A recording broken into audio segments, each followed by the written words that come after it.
кей кезде өзіміздің қаракөз қазақ балаларында осы қазақ тілін жақсы өз деңгейінде сөйлеу үшін үйретіп отырсақ артық болмайды деп есептеймін.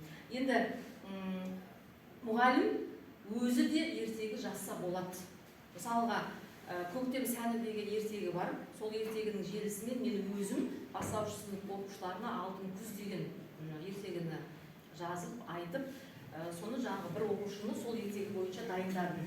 Енді келесі бұл бағдарлама бойынша не істеуге болады? Мысалы информатика пәнінің мұғалімі өз сабағында қызықты оқиғалар, презентация құруға болады екен, мультфильм жасауға болады, ойындар жасауға болады, жарнамалық видеолар жасауға болады, жаңағы музыка бойынша жұмыс жасауға болады және жанды суреттерді жасауға болады екен. Бұны информатика пәнінде 4-ші сыныпта тереңдетіп оқиды оқушылар.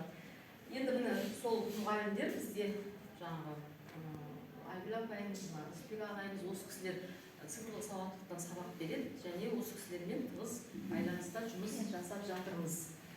Енді мынау видеомыз